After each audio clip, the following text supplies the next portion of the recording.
Hey everybody, welcome to Pit Stops to Podium, the Rev Partners podcast where we talk to execs who have competed and won, taking their companies from high growth to high scale.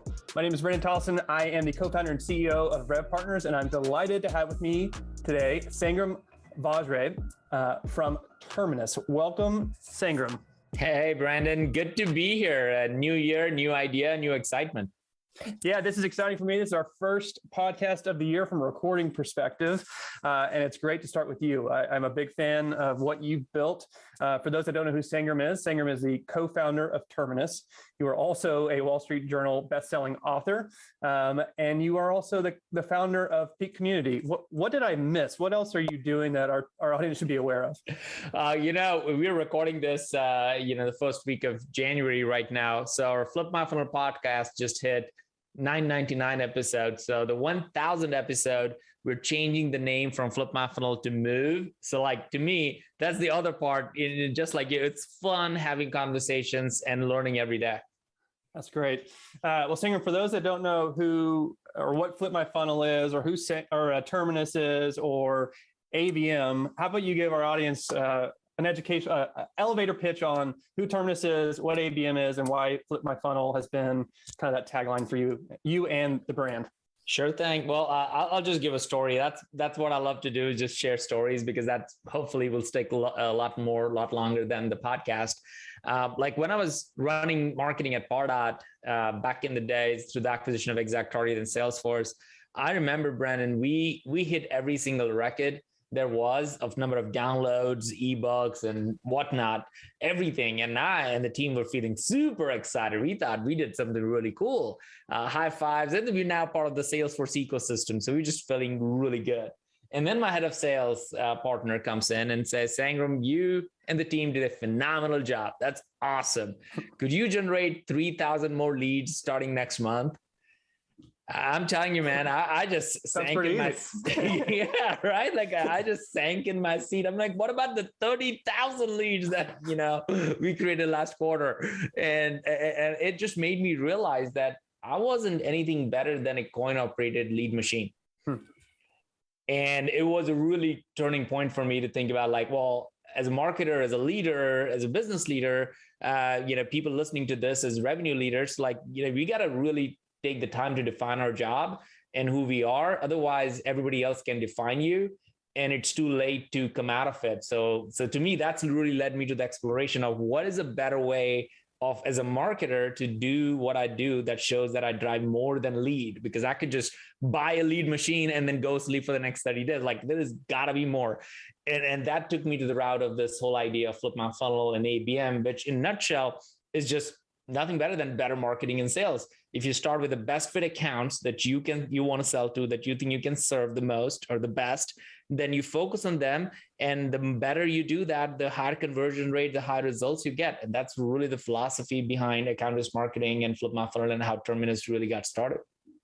Yeah, and I think it's fairly common practice now, and everyone is familiar with it, but This is somewhat of a disruptive, revolutionary type of idea that, to your point, it was all about volume and how people were measuring the marketing space in the past. And now it's looking at that conversion rates and quality, high quality type of leads, less is more, et cetera. So thank you for what you've done. And we're excited to continue to watch what you continue to build. So Sangram, before we get into our big idea, I want to talk about your new book, because it's an excellent book. But before we get there, one of the traditions we have here at Pit Stops at Podium is to get to know our guests outside of work. So what are 3 fun facts that we should know about you?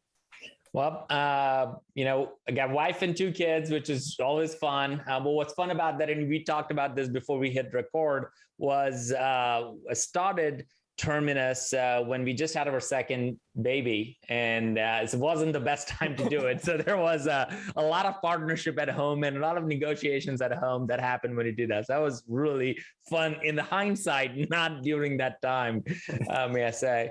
I'm picking up guitar again, something that I used to play when I was, back in India, and I just stopped. And so this year, my resolution is not to play guitar. My goal is to learn 10 songs this year to play on guitar, so that it's actionable, just taking some work lessons from home, like create proper OKRs, as opposed to play guitar, a really unmeasurable kind of thing that I think we all have done at some point. What genre of music for those 10 songs? I mean, a lot of it is like, some of it is just pure Christian music, like the songs that me and my kids and family, we just sing. And we have, especially the Christmas time really made me think about like, man, it'd be really cool if I could play Hallelujah or play Mary Did You Know? And really right now, I just learned how to play Mary Did You Know? So that's great. It's been fun. I mean, do your kids think it's as cool as you think it's going to be? I mean, I'm so far, the kids are like 7 and 11, so I'm still very cool. You're still in the cool zone. Okay. Yeah. And my son plays piano. And my daughter loves to sing. So we kind of have a really home band that literally can stay only in our home. If it goes outside, it will be a bad thing. So we do that. And outside of that, the other part is that I have Grammarly. I don't know you use or other use Grammarly, but I'm one of the top 10 people who uses Grammarly the most. Which I know it's like, man, please do not publish that fact publicly. But they just sent me an email recently saying, hey, you are the most used. And I was like, is that a compliment? Yeah. I'm not sure. Should I be proud of this? That's awesome. Well, now we know what our social post will be for this podcast. Yeah.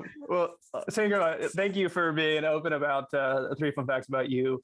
It's one of the things I appreciate. Let's move into the big idea. You were kind enough to send me this book a month or two ago, and I read over the weekend, wrote a bunch of notes, loved it. And I think it's a great topic for our community because we're talking to revenue leaders.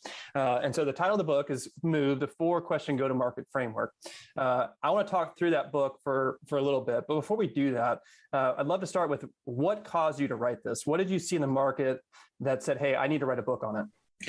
There's people can do this research now, almost search for like SaaS Valley of Death, and they will find tremendous amount of stuff written on it. And the fact that McKinsey put out a study that says that companies literally die in the valleys of death. And as Terminus, as we've gone from 0 to 50, I've gone through that several times myself at Terminus, like we are over it. And then we're like in the valley, then we're over it. We're in the valley. And it really, what McKinsey in their study talked about is the fact that it's not that your product is the one. In the early days, maybe that is really good, but later on, you're going to have competitors and it's going to be challenging for you to just compete on a product or a feature set.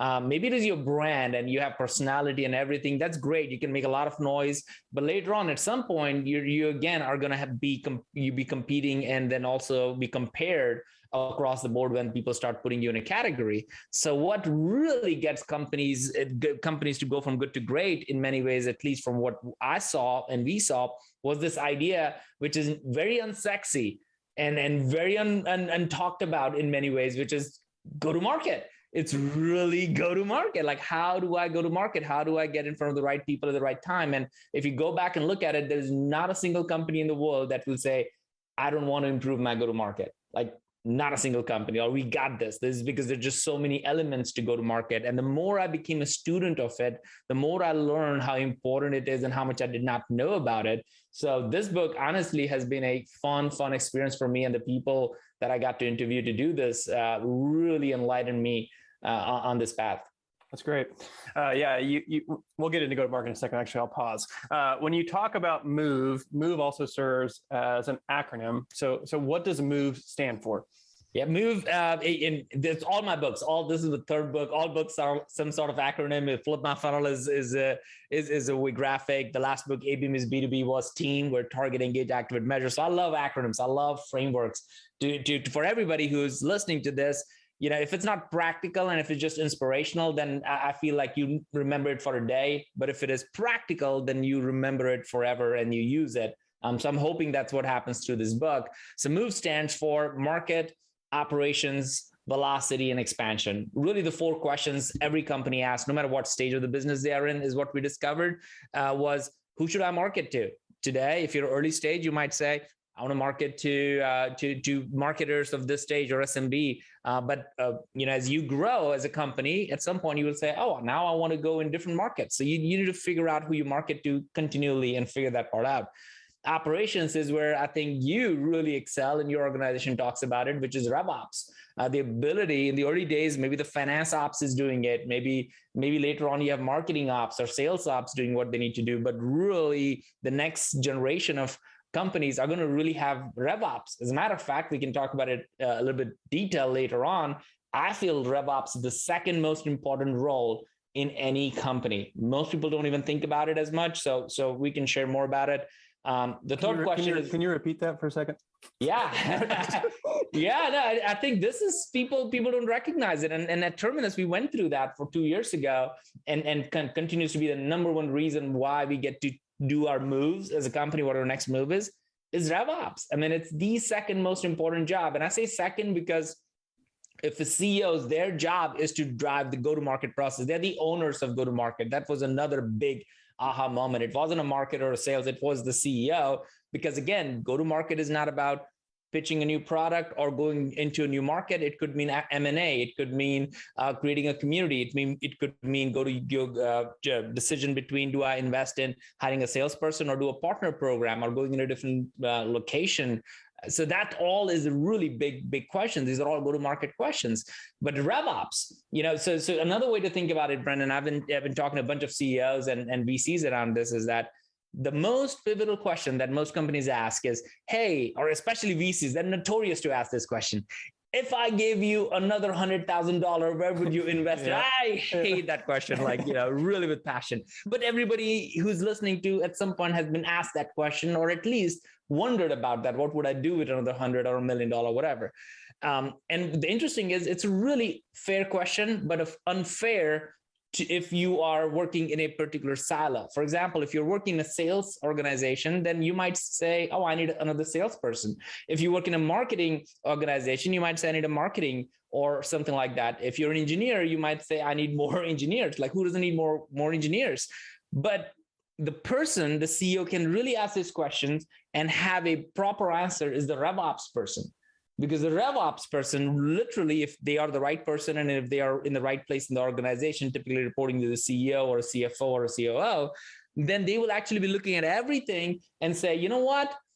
I think we need enablement, or we need to invest in marketing, or they will be able to give a very clear response to that. And they're probably the best people to ask that question, which is why I feel like they're the second most person that is important in the company when it comes to go-to-market decisions. I love it. I didn't want you to do a detour, but I did like your answer to that. But yeah, I think, selfishly, I think you're right. And I think there is, what I kind of capture that is they can make those data-informed decisions to say, hey, what is the best use of that $100,000 for the organization in light of all the objectives and go-to-market strategies that you have in place? All right, so that's M. Let's move to V. Yeah, so V is for velocity. This is a question I'm sure, Brendan, you have asked several times yourself as CEO of your company, which is, when can we scale our business? Like, what do I need? What are the metrics? And that's where you see, when we hire a marketing, are we creating enough demand? Do we have sales? Are we creating enough acceleration? Do we have customer success? Are we creating more expansion? Do we have engineers? Are we getting more products faster to the market? These are all the metrics that you need to figure out. If they work, then you know that you can scale your business. You can hire more people. So it's a very important part of growing a business. And the fourth one, this came in really interestingly. Initially, E was for experience when we started with market operations, velocity, and experience. But then we had an interview with Scott Dorsey, who's the CEO of ExactTarget. They sold ExactTarget to Salesforce for $2.7 billion. And when I was talking to Scott, he was like, man, Scott, when you were building, they were a $250 million company. Like, what kept you up at night? Like, what made you think about growth? How did you think about growth? And he said, it's really expansion is what kept me up. It was really the idea that where can we grow the most? Where do I need to invest the most? Like HubSpot, for example, created agency program to grow the most.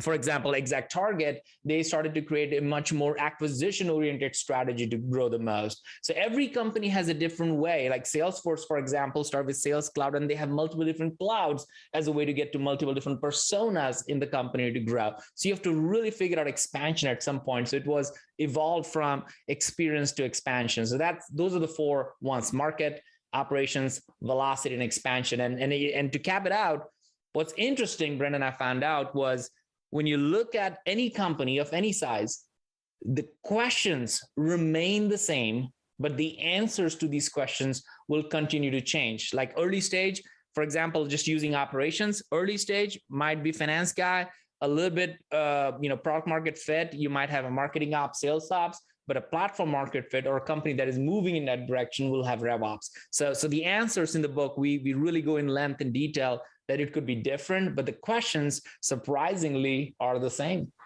Yeah, I love that. And we'll get into that in a second in terms of, because I think it fits into you have a great framework to talking about the 3 Ps in terms of problem, product, and then performance. And I think the framework you're talking about in terms of the questions are the same, but what it looks like in those different seasons or phases, those inflection points certainly looks different.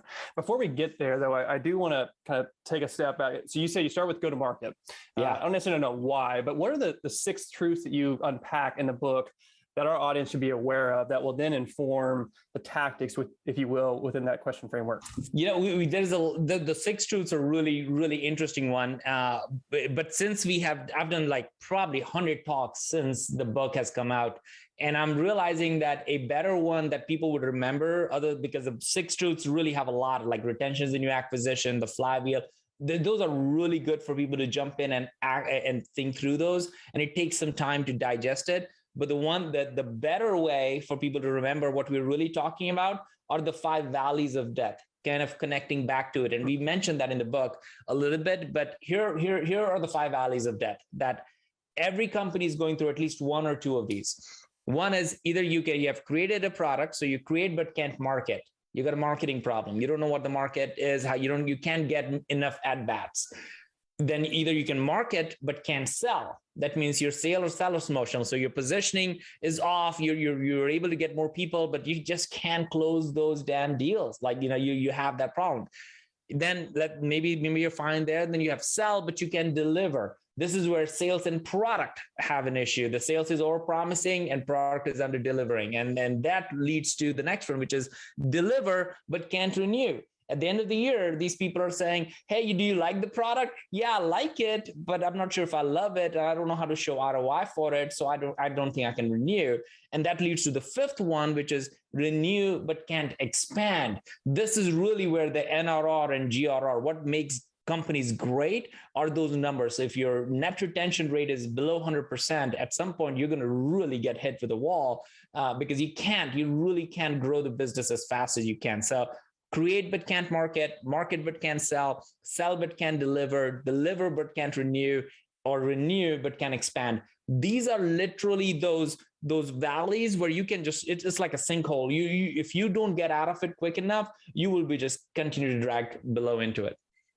I love that. And I remember when I was reading your book, and that was my post about your book, was thinking through these 5 valleys. It really resonated with me. And I think that's also where, like when I think about RevOps, like what are the levers that we can pull to help drive this engine? I mean, those all speak to different areas of a funnel or flywheel, depending on how you look at it. Yeah. So that's great. One of the things I love, you already mentioned with Move, and it's something that Andy talks about, is what's portable is memorable. And I think when you talk about your acronyms with Move or with 5 valleys, it really just helps me to remember those. And you said something that was really interesting to me. You said most companies are dealing with 2. What in your research or these interviews have caused you to come up with that 2 number? Yeah, and it also depends on the stage of the business. So typically in the early stage, you're probably in the first 2. You have created something and you can't market it. You're finding yourself, do I need to create a category? Do I exist in a category? We all sound like the same. You look at your competitor's website and make it same as that. And now clearly, you both are the same, but they have better brand. So you really are in the create but can market or market but can sell stage in the early stage of your business growth, typically sub 10 million or maybe even sub 20 million or so. But then later on, you start getting into this different stage. And this is really the product market fit stages where you have figured out like, oh, you can sell it, but your retention is not there, which means that the marketing is there, the market is there, the people want it, and you are putting something out of the market, people are using it, but you just can't get customers to renew it, and you just can't get customers to retain it. And therefore, a lot of the early stage companies will have who are really good at marketing and sales will have a high retention rate because a low retention rate because they just can't retain great customers. So those are typically the two that come in. And then as you get into a platform market fit, which is the third, the problem product platform, that's really, I remember this conversation with Jeffrey Moore. Like, quite frankly, if somebody has $10, and if you want to buy a book, don't buy my book. Like, go buy Jeffrey Moore's book, Crossing the Chasm. It's one of the best books you should read in marketing or leadership way. And he talked about this. He said, I just came spending 5 days with Mark Benioff and his entire leadership team talking about the next stage, next evolution, all that stuff. And I was having this conversation with him like Monday, 9 a.m. in the morning. And he's just fresh off from that place. And I'm going through all this. And he said, Sangram, you got this whole framework wrong. And I'm like, we're about to publish this book. Like, what are you talking? All I need is an endorsement, and I need to move on. I don't need to hear that this is wrong. Like, I'm like, so what? I mean, I was expecting to say like, this whole thing is wrong. He's like, no, you got this wrong. He said, if you are moving, and I don't want people to miss this because this was so important, and you might remember this in the book, Brendan, that in the end, when you have the entire book in a page slide, you'll see that in there. We says that your go-to-market team should evolve from just sales, which is founder-led typically, or that just going out and selling, to marketing and sales working together in a product market fit. But here's the thing, he said, if you ever truly want to become platform market fit, you have to have customer success come before sales and marketing. So we flipped it. So if you remember in the book, when you have the entire, we have sales plus marketing, and then we said customer success plus sales plus marketing. He said, unless you get that thing right, it's really hard for you to become a platform market fit, because majority of your business should be driven from your base. That's how Salesforce does it. They already know that they're going to get 80% of the way there from their existing base, and the 20% is what they do from all the net new stuff that they have. That was mind-blowing to me. So I'm glad he didn't like completely, say, hey, this is all wrong. But the way he said it made me like sweat like crazily for a minute. Yeah, and I think it goes back to one of the 6 truths when you talk about retention is a new acquisition. I know that's something that Terminus was very focused on. And it's great. I mean, to your point, that's where the leverage is. And for my audience that is listening to audio, I'm going to share my screen on video because I loved your book so much. I actually did a very immature grid of what you just talked about of the one-page framework around move. So this is a Google sheet, not pretty, but the point here is I'm trying to capture that kind of framework because I love frameworks. So Sangram, you were just talking about problem market fit, product market fit, performance market fit, and like how move from the questions that you should be asking yourself within these or the things to be mindful of. When you talked about 2 out of the 5 that companies are dealing with, maybe that's where we should, for this time, focus on. Do you see that as in the ideation, transition, execution, that there are common themes of what those 2 look like in each one of these phases? Yeah, I mean, the part is that these things to evolve. So for example, I'll just use Terminus as an example, right? We started with our product initially was an advertising product. That's what we did. We said we could do targeted advertising for your list of accounts that you think you can serve the best. Why do Google ads where you're just you're randomly finding people who are probably searching for you? Instead of that, why don't just you directly put your ads in front of them? That's really was the genesis of Terminus. But if you looked at the product, it was an advertising product. Since then, we have acquired 4 other companies, and now do we account-based analytics, account-based, CDP. We do so much more now than that. So, but what happens with each one of these evolutions of your business is that you have to figure out who you market to again. So that's why the question remains the same. So all of a sudden, what we were really good at marketing, which was like, hey, we were able to create this great product, and we're marketing well, we're selling well. As soon as our product became platform, as soon as it became a product suite, it became complicated. All of a sudden, we were not selling to a digital marketing manager. Now we are selling to a CMO. And as to a CMO, we need to have a new positioning statement. We have a new way of talking about these things. So we have to go back, and the same problem that no longer existed is a problem now, that we have a platform, but we can't market. So I don't want anybody to think that you can get through one and then you will never meet the same problem. As a matter of fact, because the questions are the same, you will meet the same problem over and over again, because you should, in order for you to grow your business, because you should be targeting multiple personas and you should go in different markets, and the same questions should be the ones that you should start with. I love that.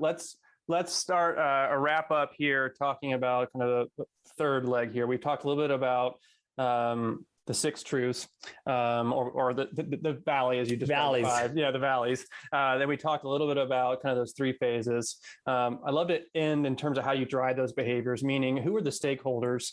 What are those priorities? You talk in the book about there's four. There's the CEO, there's the investors, the CRO, and I think the CMO, right? So what are their priorities, and what are keeping them up at night as it relates to the go-to-market and making sure those questions are getting answered? This is good stuff. In the book, when we interviewed at every level, we interviewed Kelly Ford, who had 200 plus exits as a VC, to CEOs like Brian Halligan, the HubSpot CEO, and Nick Mehta, Gainsight CEO, or Mark Roberge, who's now a Harvard Business School professor, to Jeffrey Moore, Sydney Sloan, and Megan Eisenberg, the CMO. So we interviewed CMOs, CROs, VC, everybody, before we even came up with all of this. Like, we literally spent 2 months of just interviews before we did that. And what's interesting in all of this is that the CEOs knew exactly that they owned go-to-market. Every CEO, when I talked to Brian Halligan, is a public company CEO, right? Yeah, I own it. Nick Mehta, I own it. Manny Medina from Outreach, I own it. And as soon as I talk to CMOs and CROs, they're like, I'm not sure. I think I own it. Maybe the CRO says, so it was really interesting that the ownership of it needs to rest with the CEO. And that has to be very clear, because a lot of times people would think go to market. So maybe marketing owns it, or go to market. That means it's all about product launch. It's way bigger than that. And that's really what we cover in the book. And so that's the CEO is the owner. The CMO, if you're a marketer listening to it, you are the galvanizer. You are the one who has all these data points and all of that stuff. And we provide a ton of questions that you could ask to get your team to align on where you are, what stage of the business you're in, and where you need to go. So you are the galvanizer of the idea, the message, the narrative, and the company. If you're a CRO, this is really interesting, because CROs a lot of times would become the default execution layer for the business when it comes to driving revenue, right? So when the CRO, a lot of times people would think it's the CRO, but CRO is typically an orchestrator. They are the one who are saying, I need more marketing here, I need more sales here, I need more brand here, I need more product support here. So you're the orchestrator of sort. And the VCs, who are notorious again for trying to tell where to go, they need to be the guide. Their job is to create centers of excellence for go-to-market. Tell them that, hey, look, here are 4 ways to go about it. Pick your lane, because go-to-market is different. If you're a category builder, your go-to-market might be to build a community first, and then go and drive that. That's what HubSpot, Terminus, Salesforce, all of us did, right? If you're a product-led company, then maybe you have to create a product-led growth motion. That's very different. That's what Calendly did, as an example, right? If you are a channel-led, there are lots of companies who did incredibly well channel-led. So Bombora is a great example. They crossed past us and many other companies after coming later than us, because they said, we will sell on other people's paper. So they have started to sell, and they have grown past 50 million just purely because they're able to create a channel for all the MarTech companies out there. So you have to first figure out what go-to-market motion I need. In order to figure out what go-to-market motion you need to have, you have to figure out what business you're in and start there. So there's a lot to unpack in that, that part of it. Yeah, I like that. So just to summarize, the investor is the guide, the CEO is the owner, the marketing is the galvanizer, and the CRO is the orchestrator. Absolutely right. Great. Well, to your point, there is a lot more to unpack, and candidly, we're not going to get to that. We're not going to cover your whole book in a podcast, but I think it's good just to give, our audience a blueprint, if you will, at least a framework. And I think what the beautiful aspects of this framework is there's freedom in the framework, meaning your business is unique, your go-to-market strategy is unique, but there are certain principles that regardless of how you go to market and what phase of season of life you're in, this will help you navigate those inflection points, if you will, and make sure that you are intentional to ultimately move it forward as opposed to hitting those valleys and not being able to get out. So Sangram, thank you so much for making the time to be with us today. If our audience wants to engage with you, with Terminus, and read this book, what are the next steps they can take? Well, I mean, I'll tell you, I love where you guys are going. So if there's any of this stuff attracts you, if there was something you learned, just DM me on LinkedIn and I'll send you a signed copy of the book. How's that? I love that. All right. If you heard that, that means reach out to Sangram from this podcast and you will get a personalized gift from Sangram. Sangram, as always, thank you for your contribution, both to the market and for your investment in us and in me. I really do appreciate it. It's not deserved, but it is something that I really do. Anytime. I love what you guys do. All right. Talk to you later.